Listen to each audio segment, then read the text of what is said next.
WHSBA win. Thank you so much. I really appreciate it. Happy. I worked really hard last year. Yeah. I know we all do, but like I was away from my home for 5 months. Oh, wow. Yeah, that's right. That's right. So it's really nice. It's really nice to get some contests, not everything.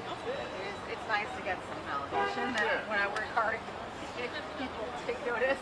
You get this feeling like, I will never do that again, and then you don't win. You know, it's like, that will never happen for me again. I will never have these experiences, and I didn't even get anything. I know, it's so hard. It's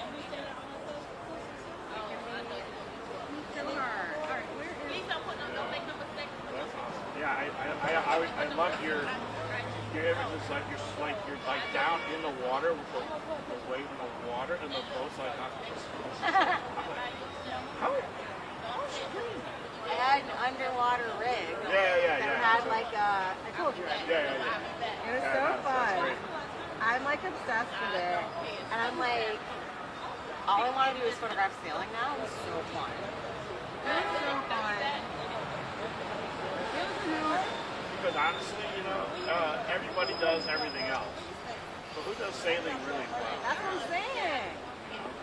And I was really like, something I haven't seen before. right, exactly. That was part of why I entered it. I was like, you know what, I bet this has a shot in the NBA sports. Yeah, I know. I also, it made me laugh because it was all Patrick Smith and me, and I was like, yes. Yeah, he's formidable. He is very, very good. I think what helps Getty, as far as what I can tell, is that they're given a very long leash. There's like no leash master because you don't have any reporters. Yeah, you just go. You just go look for more visual. Yeah, you just do what you want. Yeah, and we'll figure it out later. There's no article. Right. I mean, yeah. They are killing it lately, and it's a little. Huh?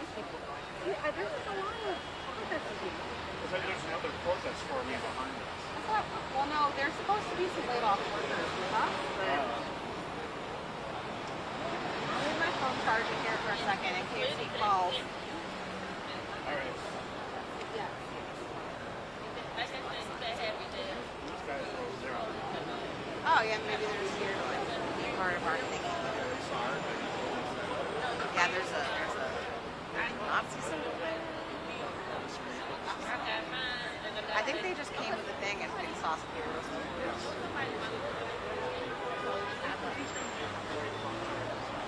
Oh, they should be standing on the other side. So I know I got a real item.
No, I mean for that.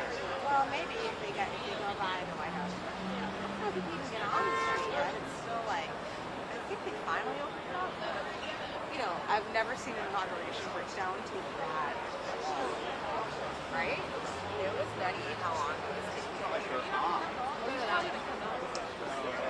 went there a couple days ago. Oh yeah, that's not an issue. Yeah, it's not a big deal. That was, I don't know how it will. Yeah.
No.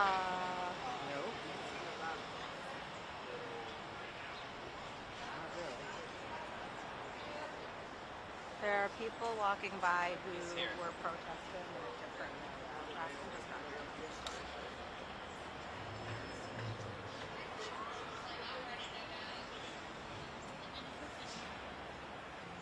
The people gathering by Justice were mainly folks trying to get a glimpse of the president.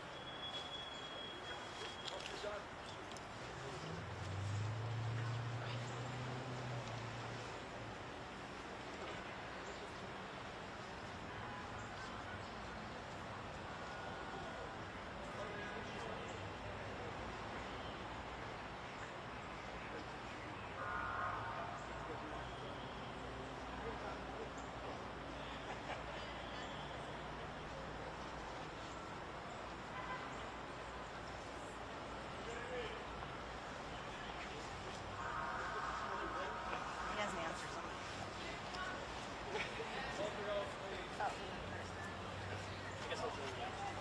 I'm not sure if are we supposed to be in a specific order?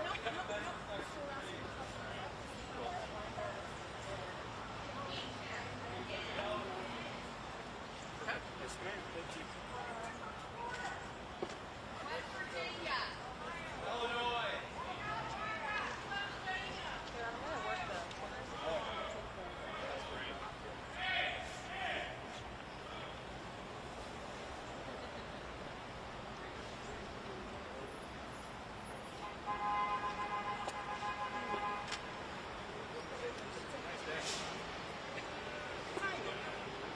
I guess you're from Chicago. Yeah, I'm from Chicago. So this is like balmy. Where are you from? Okay, so very opposite end of the spectrum. No, I was here for a little bit, but most of my time was spent out in Las Vegas. Oh, really?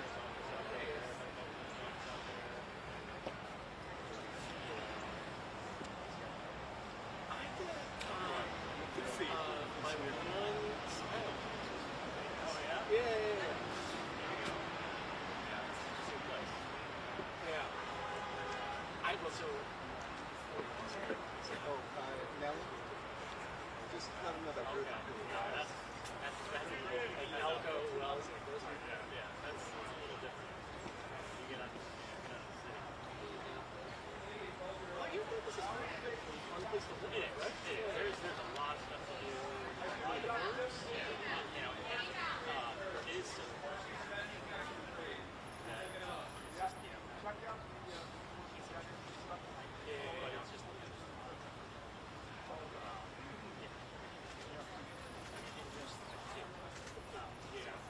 Okay, cool. Cool. Where's that? Right here, right here. Great to see you.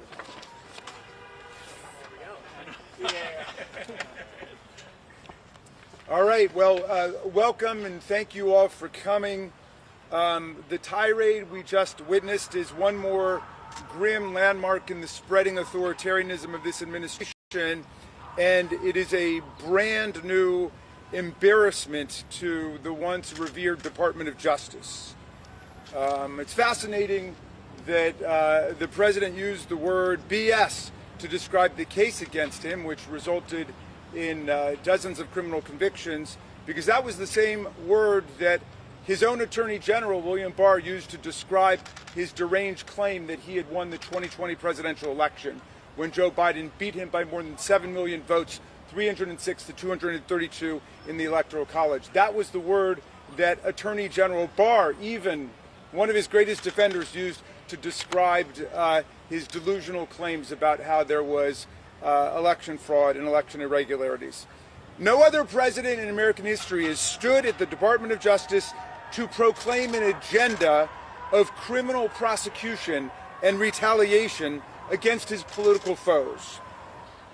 This thoroughly partisan and delusional diatribe was a staggering violation of the traditional boundary between independent criminal law enforcement and presidential political power. The speak we just witnessed is a desecration of the essential values of the storied department in every way. It's an insult to the thousands of professional lawyers who go to work at the Department of Justice every day to enforce the rule of law, not the personal vendettas and partisan games of a politician. President Grant and Congress created the Department of Justice in 1870, 5 years after the Civil War, in the throes of Reconstruction. It was an exercise of Congress's powers under Section 5 of the 14th Amendment, which had just been added to the Constitution 2 years before. The purpose of the department was to protect the newly freed African American population in the South against escalating violence by the Ku Klux Klan and unrepentant secessionists.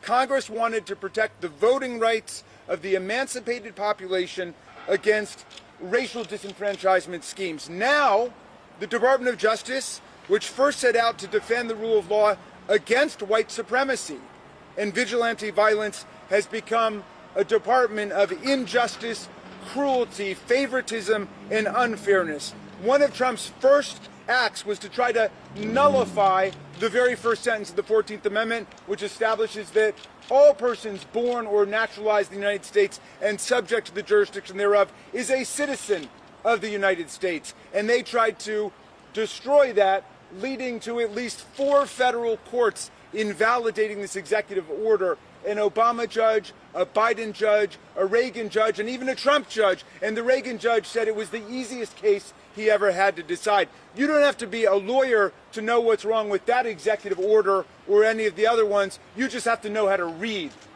And that judge was very clear about it. Now, until now, the basic concept of the rule of law in our history has been the idea that no one is above the law. There was, to be sure, law under King George, but it was a law that the monarch and the lords imposed on the rabble, the peasants and the poor. But it never applied to them. It never applied to themselves. In the 18th century, the American Revolution overthrew the kings, the lords, and the feudal barons to establish a nation where we would have a nation where all would be equal under the law. As Tom Paine put it, in the monarchies, the king is law, but in the democracies, the law is king. But amazingly, we now have a president in the 21st century who believes he's a king, and he believes that the king is the law once again. The first 7 weeks of this radical experiment in neo-monarchism has been a disaster for the rule of law and for the Constitution and for the First Amendment. There have been 120 federal cases filed against Donald Trump all over the country, and he has lost already in more than 40 courtrooms across the land where temporary restraining orders and preliminary injunctions have been issued against his lawless attack on the Constitution. This Department of Justice started out by empowering law enforcement. The original Department of Justice started out by empowering law enforcement against insurrectionists and extremists. This DOJ has started out by empowering insurrectionists and extremists against law enforcement. President pardon, I'm sure you think so, because President Trump pardoned more than 1,500 insurrectionists. God bless America! All right. President Trump pardoned more than 1,500 insurrectionists, hundreds of whom were extremists who violently assaulted our police officers with stun guns, chemical spray, batons, broken furniture, fire extinguishers, and Trump flags. This Department of Justice has gone even further. And maybe he's got a pardon. That's why he's so excited today. I don't know.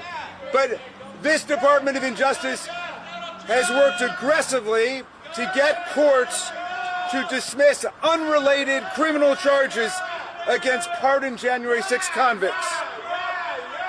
There are people who were pardoned on January 6 who have had cocaine charges.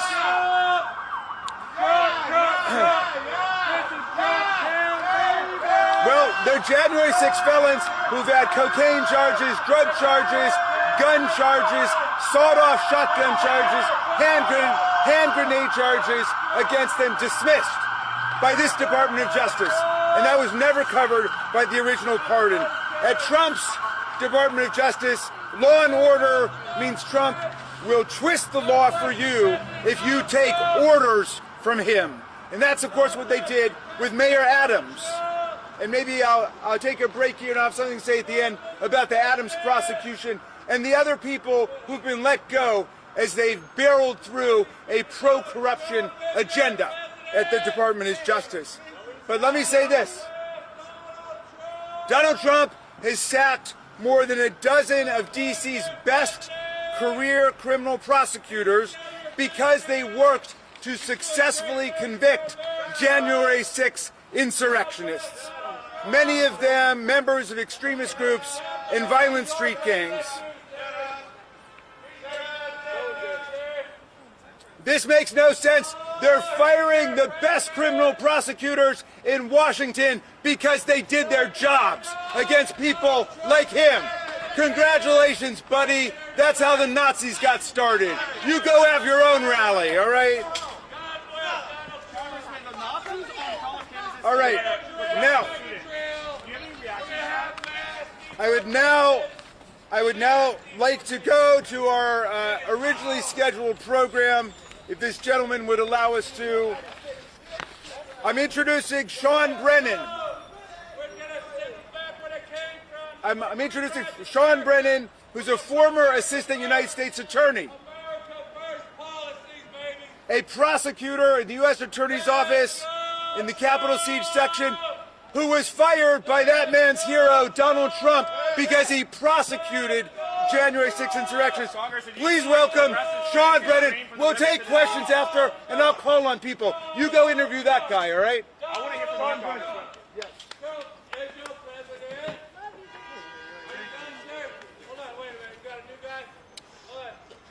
On January 31st, 2025, at about 5 p.m., I received a text message that hit me like a gut punch. I had just completed 3 weeks of training, intensive training alongside over a dozen of my colleagues, to begin working as a prosecutor, prosecuting local violent crime, and specifically in my case, domestic violence. That evening, the AUSA, whose caseload I was set to take over that very next Monday, texted me to introduce me to a victim of domestic violence here in the district. They said, "This is Sean. He's going to be the one who will help you with your case." And I was devastated because by that point, I knew I would not be able to help this victim of domestic violence secure justice. Because that night, I had already received this letter. This letter said that my hiring as an AUSA hindered interim U.S. Attorney Ed Martin's ability to implement President Trump's agenda.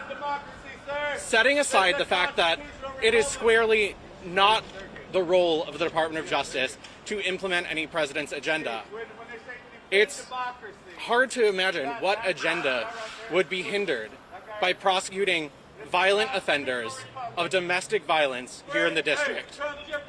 Of course, I didn't have to think very hard to figure out why I was really fired, because it said so right here in this exact letter.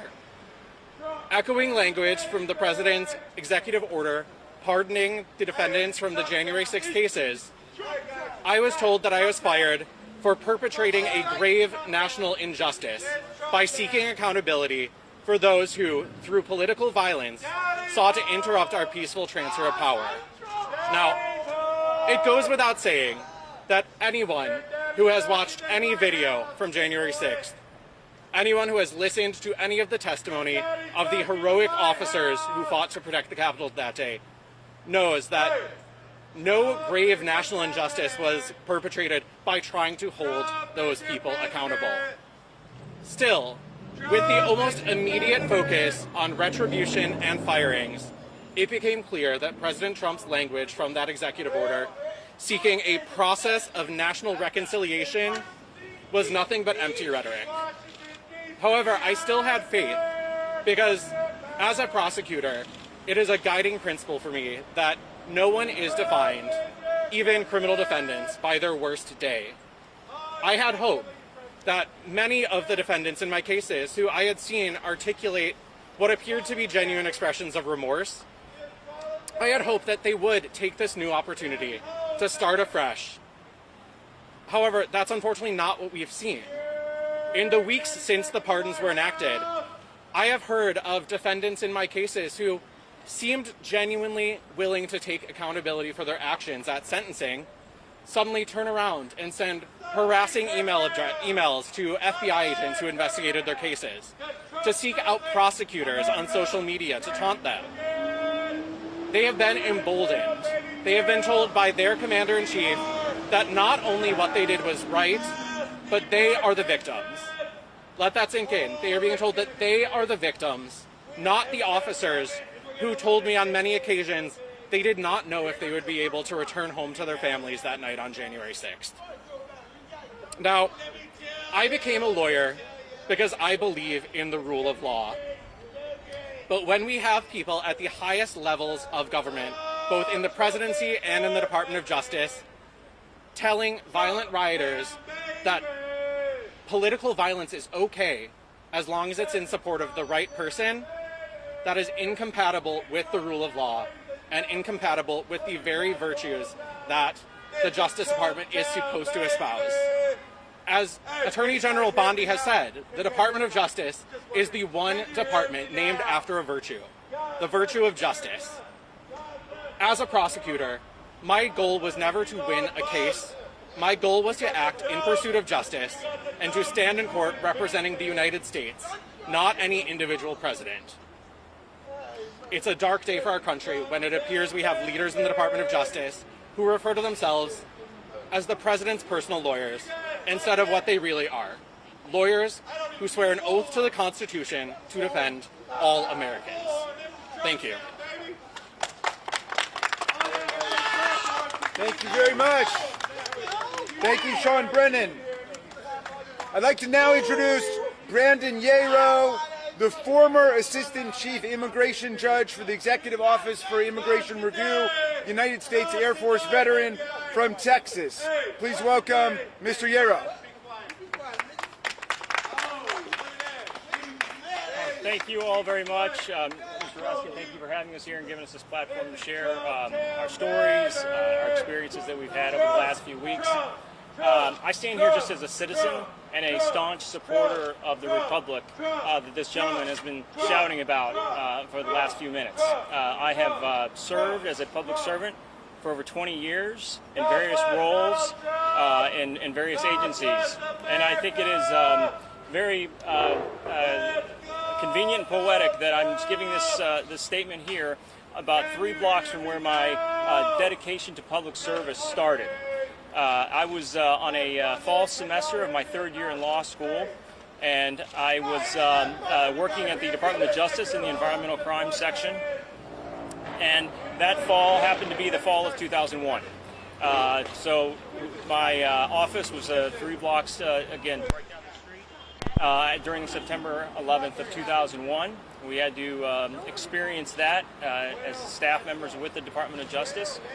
We, after the attacks on the towers in the Pentagon, we were evacuated from our office. The metro wasn't working, cabs weren't available, and me and my supervisor had to walk from our office to the 14th Street Bridge to try to get back to Alexandria, where we both lived. They wouldn't let us cross the bridge.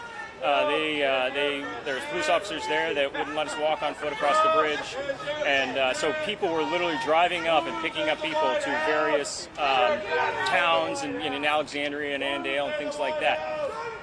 And that experience then shaped, again, the next 20 years of my life, which has been dedicated to public service. After my 2nd year in law school, I was accepted into the Air Force Judge Advocate Corps, and knew that after that, our nation would be preparing for war. I entered in 2003, in April of 2003, I entered the Air Force as a military JAG, Judge Advocate General, as an attorney. And my career in public service ended exactly 4 weeks ago today. with not only me, but 6 of my colleagues who were doing the same job that I was doing. But I was in the Air Force for 6.5 years. I held positions as a prosecutor, defense counsel, and senior trial counsel. After that, I joined the Department of Homeland Security and represented the government in removal hearings before the immigration courts. While I was with the Department of Homeland Security for those 6 years, I served 2 terms as a special assistant United States attorney in Las Vegas and in Dallas, Texas. While in Dallas, Texas, I worked on a very involved H-1B visa fraud. And I did various other immigration-related prosecutions in both of those 2 positions. I then had the opportunity to join the U.S. Attorney's Office back in the District of Nevada. I spent about 4 years in that role. I prosecuted a variety of violent federally charged felonies, and to include fentanyl death cases, as well as gun cases, organized crime, white-collar crime, immigration-related offenses. I then joined the Federal Public Defender's Office for the District of Nevada and spent 2 years defending people that were charged with federal offenses. Then, based on this experience, I believe I was hired by the Department of Justice, the Executive Office of Immigration Review, to become an Assistant Chief Immigration Judge. And this position is a supervisory judge position. I not only had a docket where I heard cases before the immigration court, but I supervised a staff, I supervised the immigration judges, the attorney advisors that worked with us, and the rest of the staff at these courts. I initially was with the Buffalo Immigration Court, but within a month I was assigned to the Batavia Immigration Court, and then I assumed ACIJ supervisory responsibilities over the Detroit, Ulster, and Hartford immigration courts. Again, this was 3.5 years ago when I started that position, and in a very short time I had supervisory authority over 5 immigration courts. Most recently last year, I was asked to come down to the Houston, then Smith Street, now Houston Jefferson Street Immigration Court, and supervise the expansion and the move of half the court back into a new facility. We did that expertly with the staff that we had there and the folks that I worked with. And again, had a docket there and still supervised 4 other courts at that time. Again, that all ended 4 weeks ago when on Friday afternoon I received an email from the acting director of the OIR that indicated that I had been terminated. No cause was given, no notice, no justification for the termination other than it was my continued employment was not in the best interests of the agency. Not only me, but there were 6 of my colleagues who had very similar roles as ACIJs throughout the courts that were also terminated with no notice, no justification, and no validation on that day. We are all professionals that adhere to the rule of law. We followed the policies that were put in place by our superior officers and superior supervisors, and our positions were that we are there to support all of the staff and to ensure that the immigration cases that came before our courts were heard expeditiously, fairly, and due process was protected for those people that came before the courts. The only reason that I'm here is to just demonstrate that when people are removed unfairly, unlawfully, there is an impact. It's an impact on me, it's an impact on my wife, it's an impact on my family, and it's an impact on the community at large. And this is even more shocking to me, again, as a 20-year public servant, that I was a disabled veteran. And the protections for disabled veterans were also not followed in my case. I never imagined in a minute that I'd be up here talking about my termination removal unexpectedly from federal service after dedicating 20 years and more, myself as a disabled veteran to then be terminated. So I just wanted to say on behalf of me and my 6 colleagues that we're supporting each other, and the treatment that we received it was again it was unjustified and was unwarranted. And again, they do the same things that I was doing. They dedicated themselves to their jobs every day. None of us had any disciplinary issues or performance issues whatsoever. So again, I thank Mr. Raskin for allowing us allowing me to share my story about again my colleagues' wrongful termination. So thank you. Thank you very much. That was excellent. Thank you for that excellent speech. You know, that's the worst tirade I've heard since Donald Trump's speech. Okay.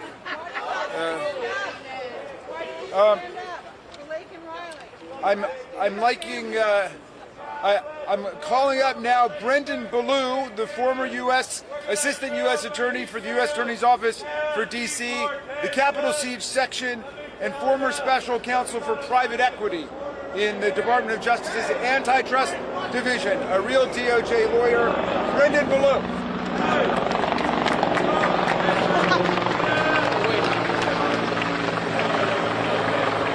I'll try to.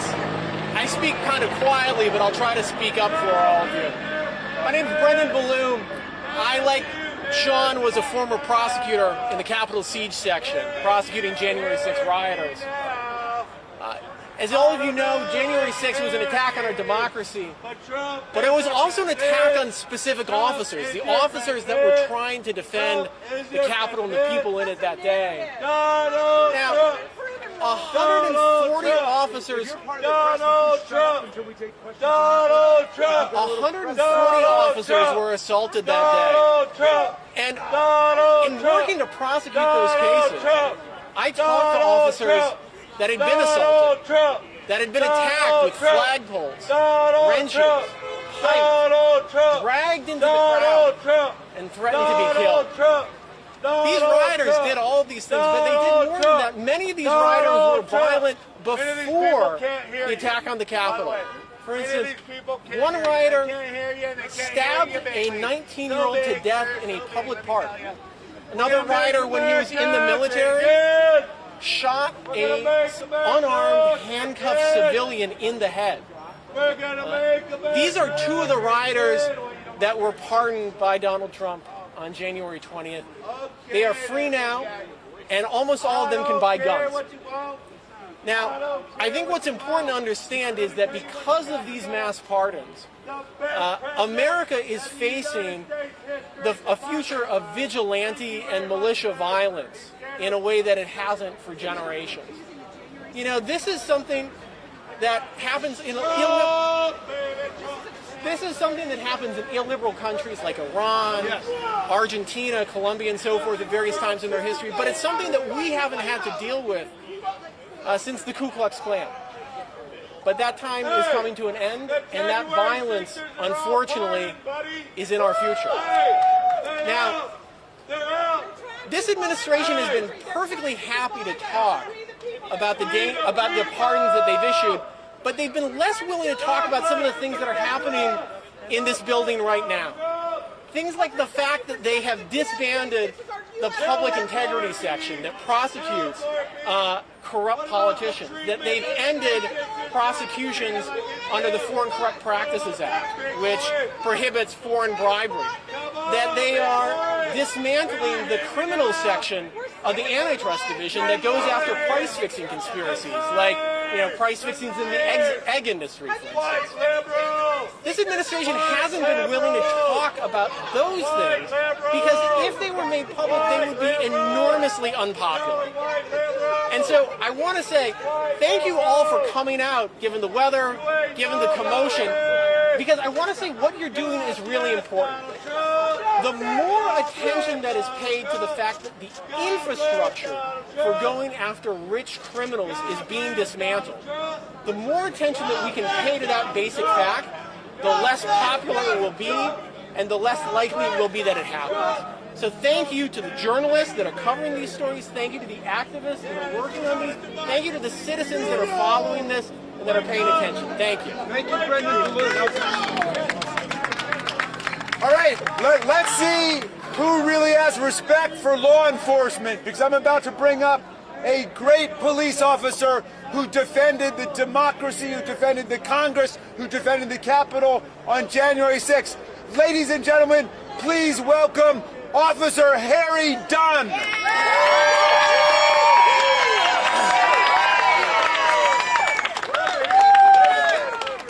Wow, that's crazy, right?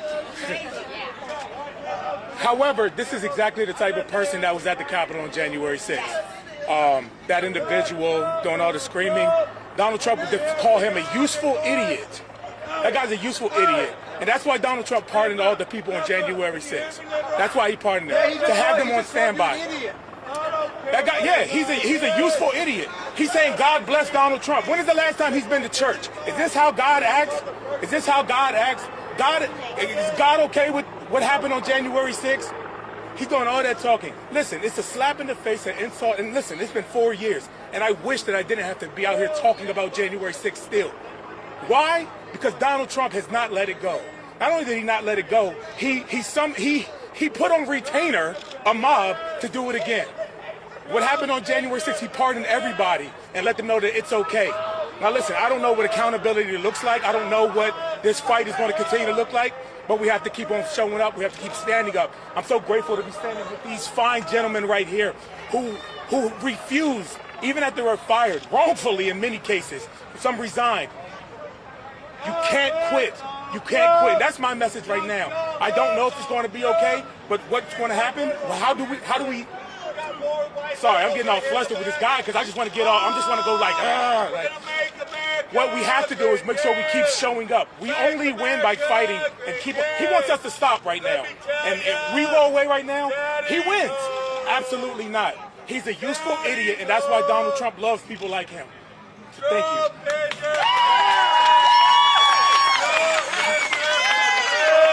Thank you, Officer Dunn. I just want to underscore one thing that he said.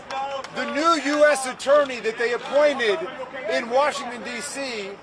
sacked more than a dozen prosecutors just because they prosecuted January 6th insurrectionists. Then they asked for a roundup of all the FBI agents, thousands of FBI agents who worked on the most massive criminal case in American history. All right, do we have a couple of questions? Will you show some respect for the blue?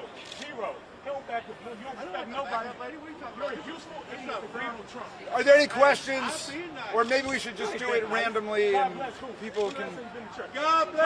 Hey, you can approach people individually because it's impossible to hear up here. Thank you all for coming, and I want to thank all of our great speakers. Please give them a round of applause for all of their great work.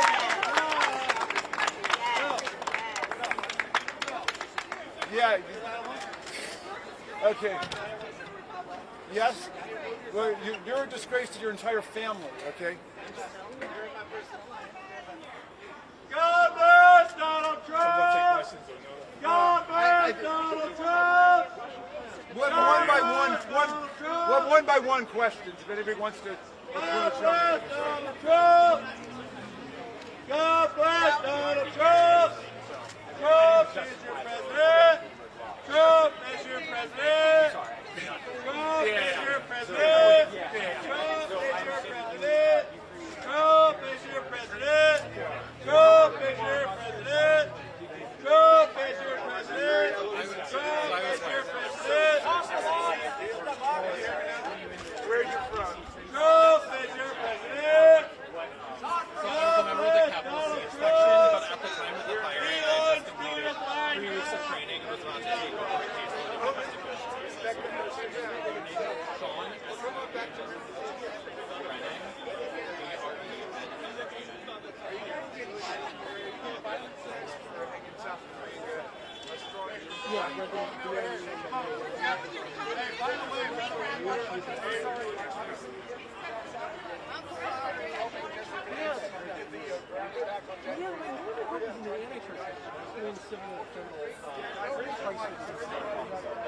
illegal aliens! We're going to have mass deportation! Mass deportation!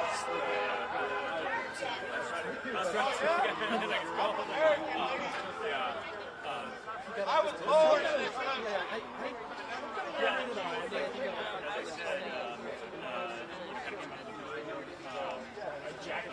She needs a bar. She's like, I'm from Chicago. This is not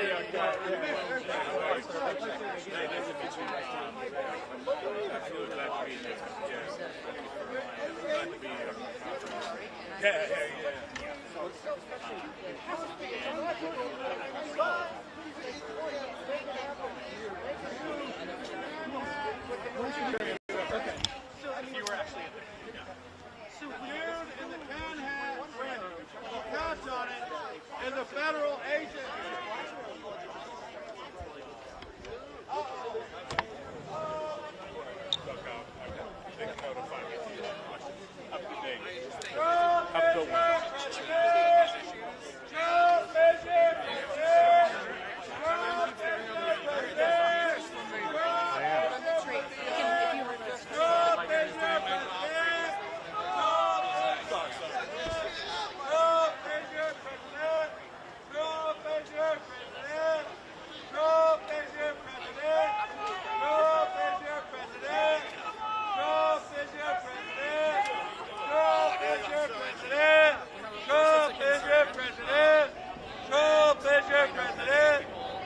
God bless Donald Trump! God bless Donald Trump! White liberal! This guy's a white liberal! White liberal!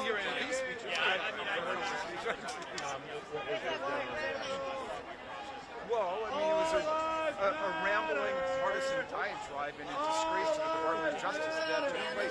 I mean, no president has ever given a speech at the Department of Justice like that, where he railed against his political foes and summoned up an agenda for totally political partisan prosecution.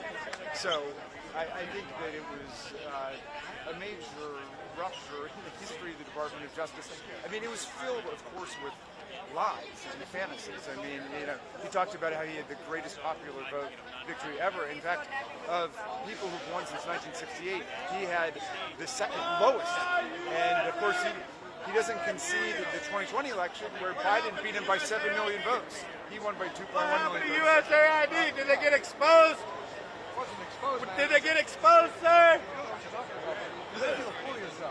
Oh, God bless Donald Trump! God bless Donald Trump! God bless Donald Trump! God bless Donald Trump! God bless Donald Trump! God bless Donald Trump! God bless Donald Trump! God bless Donald Trump! God bless Donald Trump! Hey, look at this guy for dandruff. You got dandruff all over his desperation. Hey, you need to get some culture in the history of the Department of Justice. But, what he's concealing is the fact that they've done everything in their power to dismantle criminal law enforcement. God bless Donald Trump! A dozen Trump town, baby! You're a white liberal! You're a white liberal! White liberals! White liberal Democrat! They asked for a roundup of FBI White liberal Democrat! Those people were doing White their job. liberal Democrat! He called the insurrectionists today political prisoners. Like, Alexander Solzhenitsyn or Nelson Mandela. Come this way. Come this way, little fellas. Come on. Come on. Come on. Let's go this way. Smashing up the Capitol and attacking our police officers. Let's go. He laid out all these grievances that he had, one after another, after another, after another. Yeah, there were also a couple moments where he said things like, I'm not going to do it, you're going to do it. At the very end of the speech, he said something about, I probably won't ever come back here. What did you take from that? Do you think he sort of feels he's set the spinning top in motion over here? Don't you and that his henchmen will carry out what he has directed? I mean, he praised his political appointments to the Department JD of Justice. Vance, Not for a fine job. A fine job. Let me tell you. Okay, let me tell you. We're going to make America great again. Okay, we're going to make it great. So great. Look at this guy's face. Department of Justice. Give me this guy's name, guys. And that's his agenda of I have facial recognition. Don't worry. Give me his name. Give me his name. Sorry, what outlet? Let's go, Donald Trump! What outlet? Trump, Trump, Trump, Trump, Trump! Trump, Trump, Trump, Trump, Trump, Trump! We're gonna make America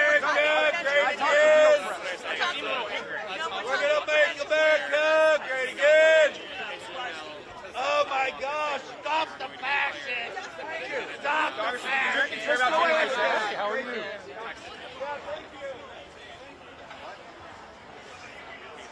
You guys are welcome. You guys are welcome.